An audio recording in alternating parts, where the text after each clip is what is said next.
चर्चा है कि शैलजा को यहाँ से टिकट मिल सकता है, लेकिन हुड्डा साहब कह रहे हैं कि मैं चुनाव नहीं लड़ूंगा। वो कह रहे हैं कि अगर शैलजा लड़े, सुरजेवाला लड़े तो मुझे खुशी होगी, चुनाव वो लड़ेंगे। देखिए, पिछली बार सबने लड़के देख लिया था, बुरी तरह हारे थे।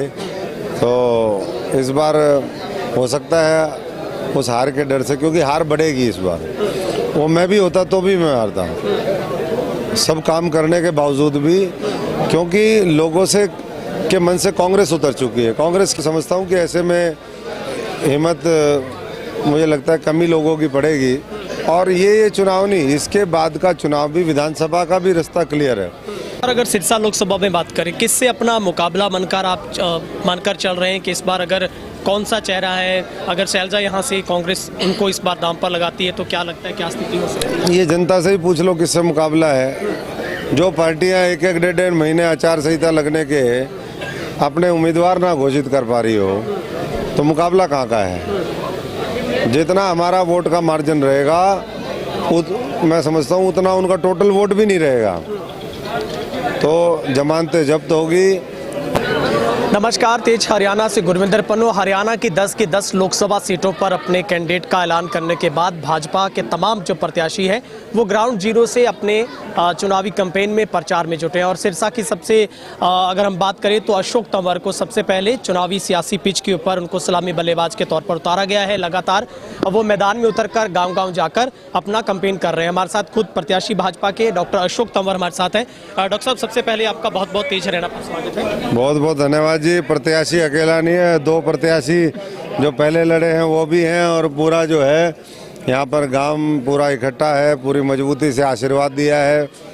और मुझे पूरा यकीन है कि एक बड़े अंतर के साथ ये सिरसा की जो लोकसभा सीट है वो नरेंद्र मोदी जी को एक जीत का हार स्वरूप वो पहनाने का काम करेंगे। 400 पार में एक ये भी बहुत बड़े अंतर से जीतने वाली सीट होगी।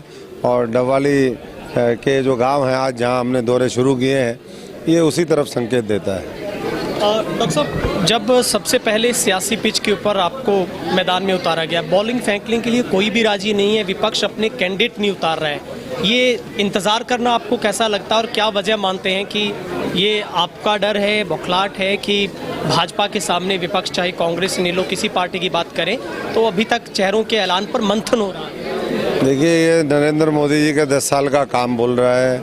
आगे आने वाले समय में जो उनके और देश के सपने 140 करोड़ लोगों के लिए विकसित भारत का, तीसरी बड़ी अर्थव्यवस्था का, किसान मजदूर को और ताकत देने का, नौजवान को आगे बढ़ाने का, तो ये उसका नतीजा है। और जो पहले की सरकारें रही उनके कर्म बोल रहे हैं। उनको पता है कि जैसे 2 बार लगातार बड़े मार्जिन से वो पूरे हरियाणा में हारते रहे, इस बार और मार्जिन बढ़ेगा।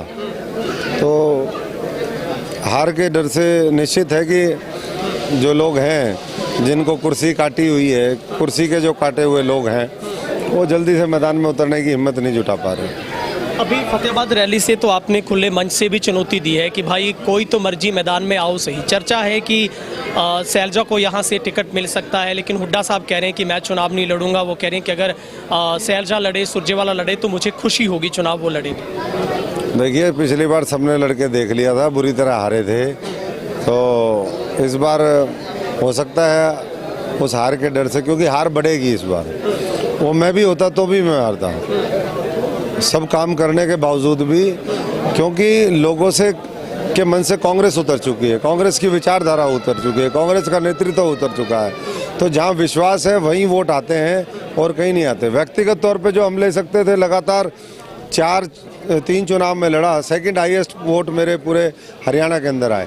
तो मैं समझता हूँ कि ऐसे में हिम्मत मुझे लगता है कमी लोगों की पड़ेगी। और ये चुनाव नहीं, इसके बाद का चुनाव भी, विधानसभा का भी रास्ता क्लियर है। 10 की 10 सीटें जीतने के बाद 2 महीने बाद विधानसभा के चुनाव हैं। और मुझे पूरा यकीन है कि तीसरी बार फिर नायब जी, मनोहर लाल जी के नेतृत्व में, मोदी जी के नेतृत्व में प्रदेश में भी सरकार बनेगी और विकास कार्यों को गति मिलेगी। डॉक्टर साहब, इस बार अगर सिरसा लोकसभा में बात करें, किससे अपना मुकाबला मानकर चल रहे हैं कि इस बार अगर कौन सा चेहरा है, अगर शैलजा यहाँ से कांग्रेस उनको इस बार दांव पर लगाती है तो क्या लगता है, क्या स्थिति हो सकती है? ये जनता से ही पूछ लो किससे मुकाबला है।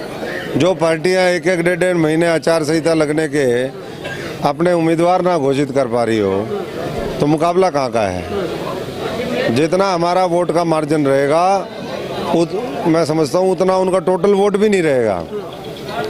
तो जमानतें जब्त होगी और कमल खिलेगा। और डॉक्टर साहब, अभी रोडी रैली से हमने देखा कि मीनू बेनीवाल भी भाजपा में वो शामिल हो गए हैं। कैसे देखते हैं? इलाहाबाद में उनका काफ़ी अच्छा जो उनका प्रभाव माना जाता है और इससे पहले भी वो ऑफ दी वे में जाकर भी भाजपा के साथ सपोर्ट करते रहे हैं।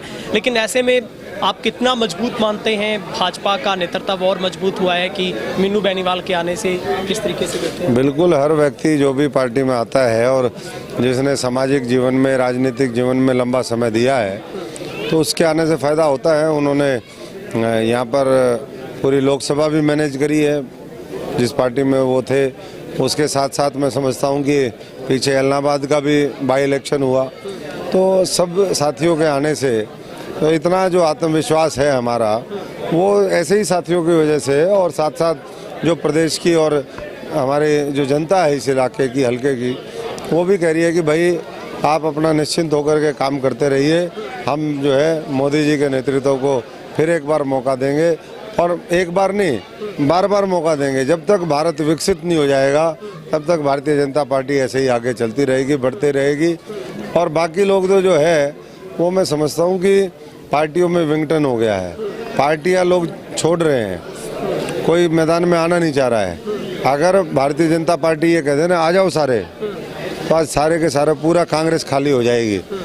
जो कांग्रेस मुक्त भारत का जो सपना है वो मैं समझता हूँ कि आने वाले समय में वो पूरा होगा। 2024 के बाद आप और देखेंगे कि जो बचा खुचा भी है, जो देश के लिए समर्पित है, जो ईमानदार नेतृत्व है, वो वहाँ छोड़ करके भारतीय जनता पार्टी में शामिल होगा।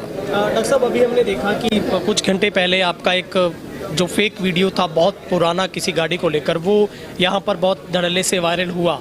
उसके बाद आपने भी संज्ञान लिया, चुनाव आयोग को भी आपने शिकायत की, और उसके बाद आप बहुत एग्रेसिव हैं, चुनौती भी दे रहे हैं विपक्ष को कि अगर इस तरह के हथकंडे आप, ये एक गादर जो गैंग आपने कहा था, क्या लगता है ये साजिश और षड्यंत्र के तहत आपके खिलाफ कोई इस तरीके की चाल? बिना साजिश और षड्यंत्र के पूरे देश में मेरी कई करोड़ की पब्लिसिटी ऐसे ही तो ना हो जाती है। मेरे लिए तो अच्छा है। कहते हैं कि मुखालफत से मेरी शख्सियत संवरती है, मैं दुश्मनों का एहतराम करता हूँ।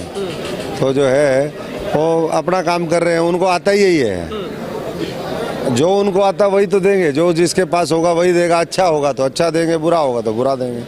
उनके पास बस यही बचा है कि किसी तरीके से भी षड्यंत्र करो, और सत्ता में आकर के बैठने के लिए ललायत हैं बेचारे। 10 साल बर्दाश्त नहीं कर पा रहे हैं। जिन्होंने बार बार कुर्सी पे बैठे हों, देश को लूटा हो, लोगों को जो है गुमराह किया हो, वायदे करने के बाद वायदे खिलाफी करी हो, तो दिक्कत तो उनको है ही। तो इसलिए ऐसे उन्होंने प्रयास किए हैं, और जिसको मैं समझता हूँ कि इलेक्शन कमीशन के माध्यम से हमने वो बात रखी है और उस पर कार्रवाई शुरू हो गई है।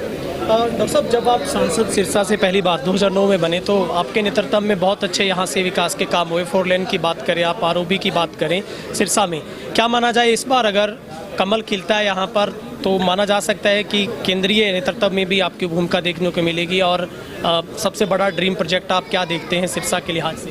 देखिए, सबसे बड़ा ड्रीम प्रोजेक्ट यही है हमारा कि कृषि बाहुल इलाका, ये कृषि में बहुत अग्रणी है। आज बैसाखी का दिन बहुत बड़ा पर्व होता है, फसलों का त्यौहार है। आज मैं उस मौके पे भी बधाई देता हूँ। और साथ साथ कृषि आधारित उद्योग धंधे यहाँ पर लगे, ज़्यादा से ज़्यादा लगे, तब मैं समझता हूँ कि किसान की, मजदूर की, जो इस इलाके का है, उसकी आय भी बढ़ेगी और इस इलाके में विकास कार्य भी और तेज होंगे।